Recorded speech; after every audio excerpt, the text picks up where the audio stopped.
Antes que nada, muchas gracias a los organizadores. Es efectivamente un privilegio el tener la oportunidad de dirigirme a la comunidad de la escuela.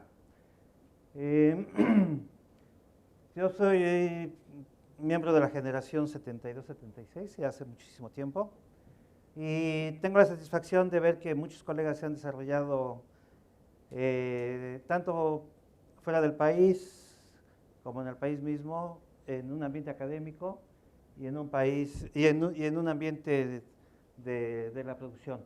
Entonces, de productividad, me da mucho gusto encontrarme con muchos colegas. Les ponen control L, aquí.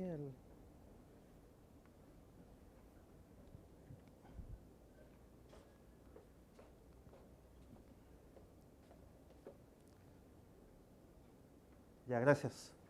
Bueno, como ya estamos muy atrasados de tiempo, voy a cortar mi charla a una media hora y espero que al cuarto para la una termine.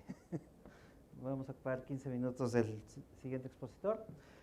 Voy a hablar de comunicaciones con protocolos de cómputo cuántico y para esto hablaré rápidamente de lo que es el cómputo cuántico y de un fenómeno que es propio del cómputo cuántico y es la superdensidad. La superdensidad consiste en transmitir información más que comprimida, enviando prácticamente, ocupando prácticamente menos de la mitad del tiempo que se llevaría en una comunicación normal. Y ya finalmente, aunque no pretendía tocar la parte de implementación, quiero hacer un recuento de implementaciones actuales en desarrollo en diversas partes del mundo. La investigación que hacemos en el CIMBESTAF es puramente matemática, que hacemos en mi grupo, es puramente matemática, es de protocolos formales de cómputo, está ligada con matemáticas y no es tocante tanto a la parte de implementación.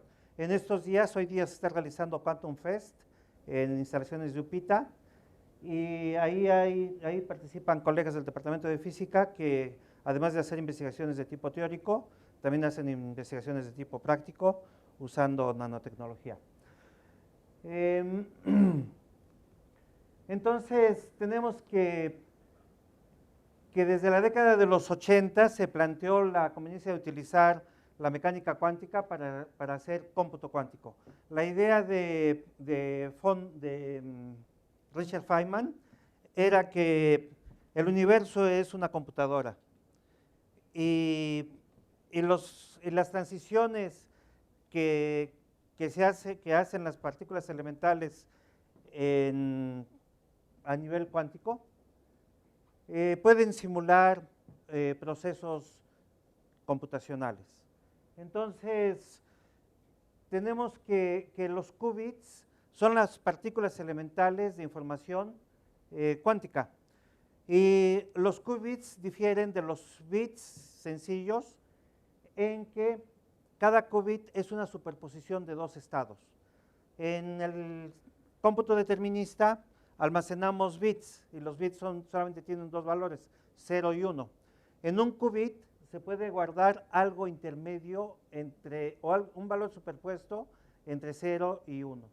De manera muy pintoresca, se puede presentar, podemos recurrir a la metáfora del gato de Schrödinger. El gato de Schrödinger está encerrado en una jaula y tan pronto en una caja y tan pronto tiene la mala fortuna de pisar un botón, entonces hay una radiación que lo deshace.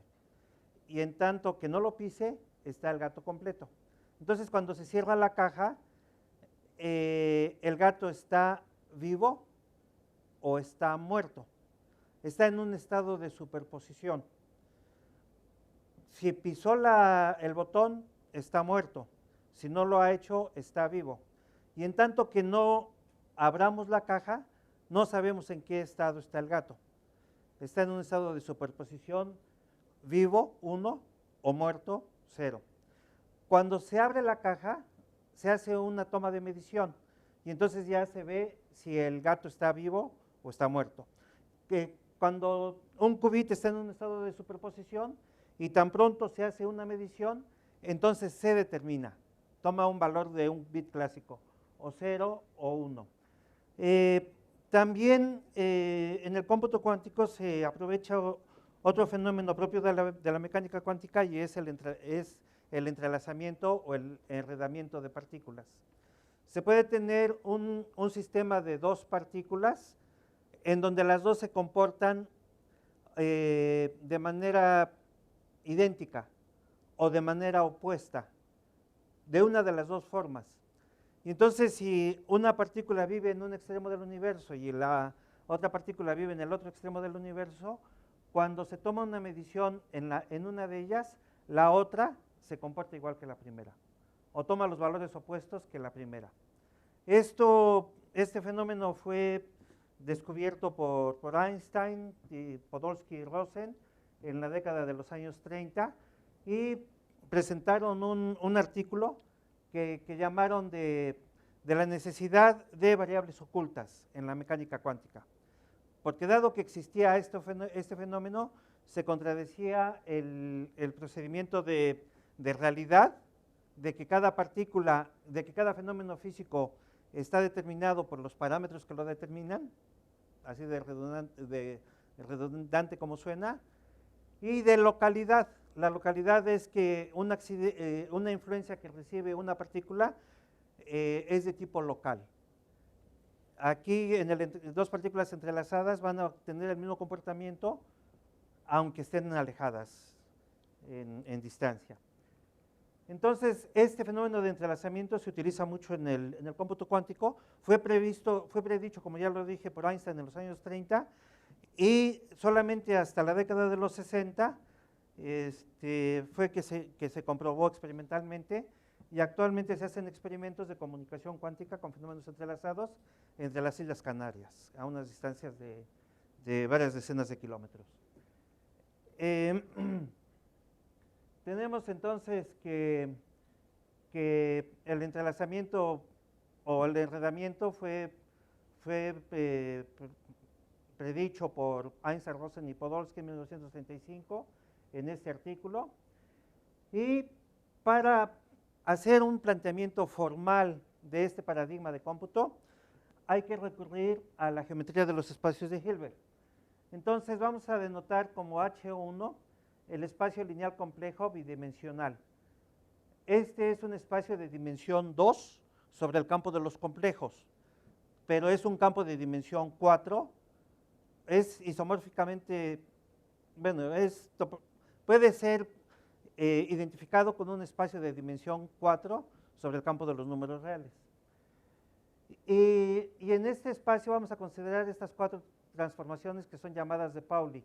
La primera es la identidad, la segunda es una negación, el primer vector se aplica en el segundo y el segundo vector se aplica en el primero. Esta sigma y es prácticamente como una negación, como una inversión, pero hay un cambio de fase de tipo complejo. Vean los coeficientes, por favor. Y esa otra transformación es similar a la identidad, pero hay un cambio de fase del tipo real. Entonces se puede ver que las matrices de Pauli forman una base en el espacio de transformaciones lineales de H1 sobre sí mismo. Entonces el espacio de transformaciones es a su vez un espacio complejo y va a tener como una base a estos cuatro vectores, a estas cuatro transformaciones. Entonces, si en vez de nombrarlas por los índices X, Y y Z de Pauli, las nombramos mediante estas parejas de índices, el índice 0, el índice 1, el índice 2 y el índice 3, entonces puede verse que cuando las multiplicamos, que bajo la multiplicación tenemos casi que son, este conjunto de transformaciones nos da un conjunto casi cerrado con ellas. No lo es porque está multiplicado por estos escalares, pero estos escalares son de dimensión, son de longitud 1.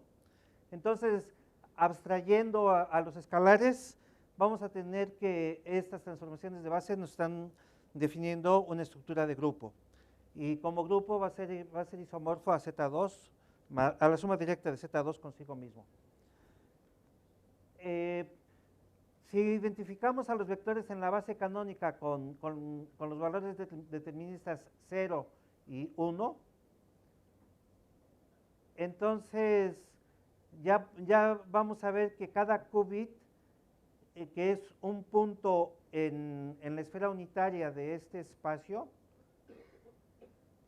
está realizando precisamente la idea de superposición de dos valores, 0 y 1. Y entonces los coeficientes, cuando los elevamos al cuadrado y los sumamos, nos van a dar 1.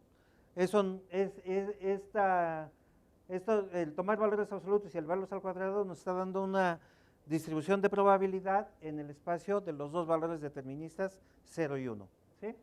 Entonces, cuando hacemos una medida en un qubit, vamos a tomar un valor 0 o 1 con probabilidad dado por este valor. Y entonces la esfera unitaria en el espacio de dos dimensiones sobre los complejos puede verse como una esfera unitaria en un espacio de dimensión 4 sobre los reales. Cuando a una esfera de dimensión 3 sobre los reales lo cortamos por planos, por subespacios de dimensión 2, lo que estamos obteniendo son círculos. Entonces, cuando a la esfera de dimensión 4 la cortamos por espacios de dimensión 3, lo que estamos obteniendo son esferas. La esfera de Bloch es una realización de una sección de la esfera de dimensión 4 y corresponde a cuando el coeficiente de este vector canónico es un número real. En los qubits, este coeficiente no necesariamente es un número real, puede ser un número complejo, pero cuando lo restringimos a que sea real, entonces tenemos una sección de la esfera de dimensión 4 y esta es la esfera de Bloch. Entonces tenemos que una Q compuerta es una transformación lineal que transforme a la esfera unitaria en ella misma. Entonces, una Q compuerta, un Q-gate se dice en inglés, es una isometría lineal del espacio de dimensión 2, del espacio de Hilbert de dimensión 2 sobre sí mismo. ¿Sí? Esas son las compuertas, las Q compuertas, y entonces un algoritmo cuántico lo que es una composición de este tipo de transformaciones y después se hace una medición.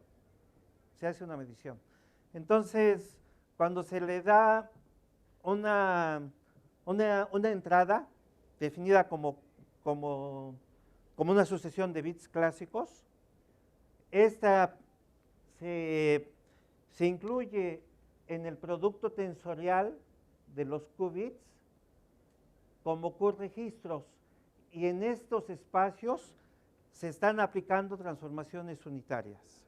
¿Sí? Y al final del proceso se hace una medición y el resultado es el resultado del cómputo cuántico. ¿Sí? Todo paradigma de computación, sea clásico o sea cuántico, se puede ver como un sistema de cálculo que transforma una entrada en una salida. El sistema de cálculo consiste de funciones primitivas y de reglas de composición de funciones primitivas para obtener los programas o las funciones compuestas. Y al final se hace una lectura de los datos. Bueno, entonces, todo esto se puede formalizar en el lenguaje de la geometría de los espacios de Hilbert. Y la ventaja formal del cómputo cuántico es que cuando concatenamos a dos qubits y hacemos una medición, entonces podemos tener 4 posibilidades. Si pensamos en dos gatos de Schrödinger, entonces podemos tener la configuración muerto, muerto, muerto, vivo, vivo, muerto y vivo, vivo. Entonces, 2 qubits nos pueden dar 4 posibilidades, nos dan 2 al cuadrado posibilidades.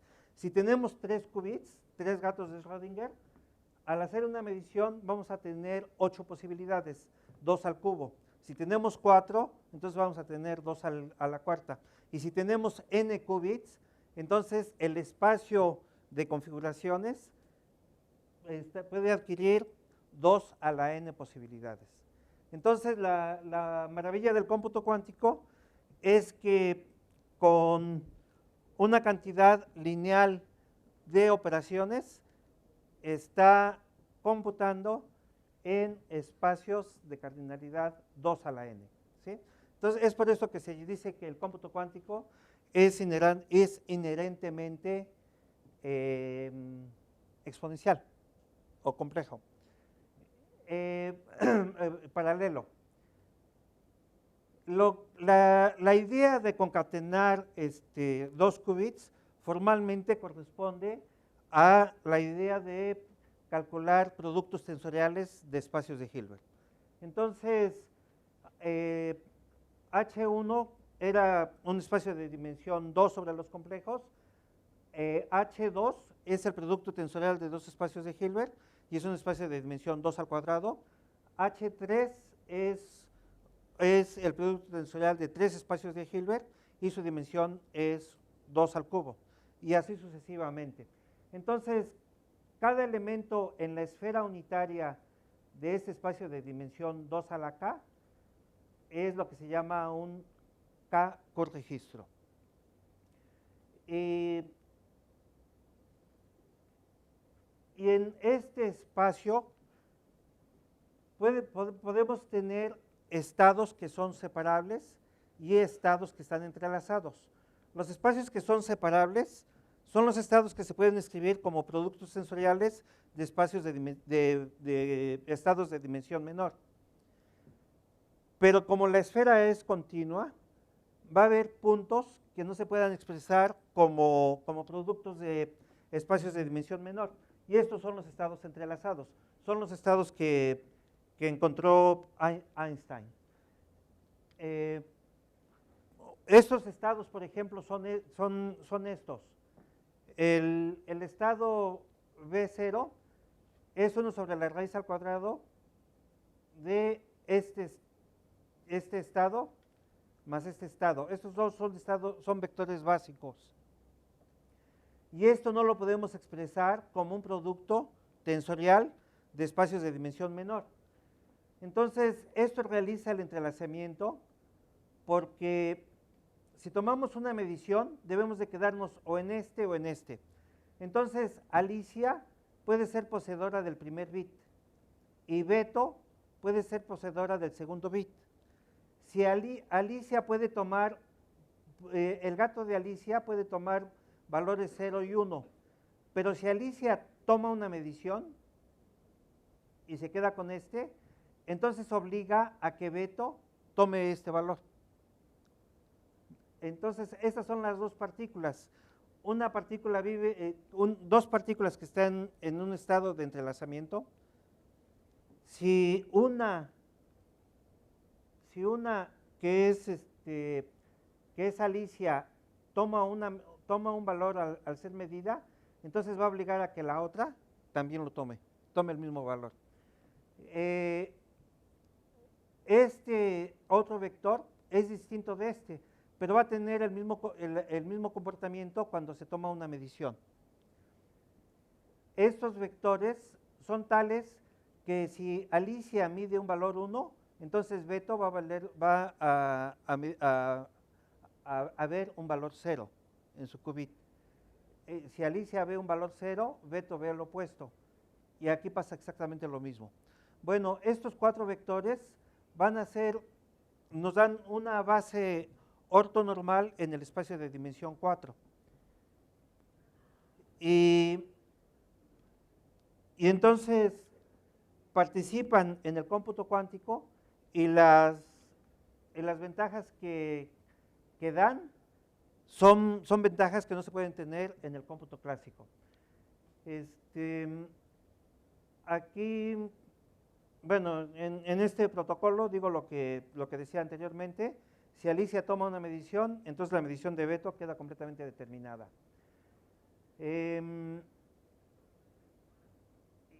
Y es por eso que se dice que estos estados están entrelazados o enredados. Entonces, pasando de dimensiones pequeñas se puede continuar y podemos también multiplicar a los operadores de Pauli. Y entonces, cuando en esta base aplicamos productos tensoriales de operadores de Pauli, de esta manera, obtenemos que si inicialmente estábamos en este estado y posteriormente estamos en este estado, entonces la función que se aplicó necesariamente fue esta. Si estábamos en este estado y leemos la función que se aplicó es esta. Lo que quisiera llamar la atención aquí es que vean que en cada renglón hay una permutación y en cada columna también hay una permutación. Eso significa que si inicialmente estábamos aquí, que si inicialmente estábamos en cualquiera de estos estados y leemos después cualquiera de estos estados, la aplicación que afectó al fenómeno queda completamente determinada. Así que esto hacemos abstracción y solamente vemos a los índices, y entonces vemos que si uno de los índices aquí se transforma en uno de los índices acá, la función que se aplicó tuvo tales o cuales índices. Así que esto da origen al fenómeno de superdensidad. Vamos a suponer que Alicia y Beto quieren comunicarse entre ellos. Entonces, Beto quisiera transmitir 2 bits clásicos a Alicia, epsilon 0 y epsilon 1. Alicia y Beto se ponen de acuerdo en un estado entrelazado. Este estado entrelazado puede ser este. Entonces, lo que hace Beto es aplicar la transformación de Pauli indicada por los índices que quiere transmitir. Y entonces, este estado que fue convenido inicialmente se va a transformar en este estado. Entonces, Beto le transmite a Alicia su qubit. Y entonces Alicia tiene acceso a su propio qubit. Cuando recibe el de Beto, ya conoce los 2 qubits. Y entonces Alicia toma una medición y va a reconocer a este estado. Como Alicia conoce el estado inicial, entonces ya sabe cuál fue la operación que aplicó Beto, ¿sí? Así que con la sola transmisión de un qubit, suponiendo que han convenido en un estado entrelazado, han transmitido 2 qubits clásicos. Este fenómeno de superdensidad hace que la comunicación sea eficiente. También puede suceder que tengamos varios participantes. Tenemos a Alicia, que quiere comunicarse con un montón de Betos.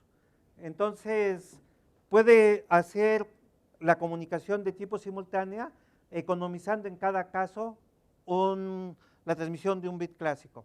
Para esto hay que considerar estados, dimensiones de dimensión, espacios de dimensión mayor y productos sensoriales de dimensión mayor, y proceder prácticamente de manera recursiva. Déjenme saltar los detalles técnicos. Los vectores, hay vectores similares a los Bs anteriores. Estos vectores se llaman vectores de Bell. Y John Bell fue quien logró demostrar que la validez lógica de la paradoja de Einstein.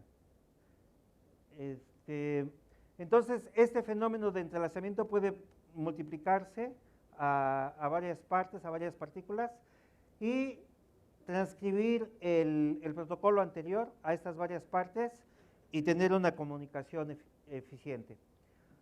Ahora, También en el cómputo cuántico se pueden considerar no solamente dos niveles, dos valores deterministas, vivo o muerto, 0 o 1, sino que se pueden considerar varios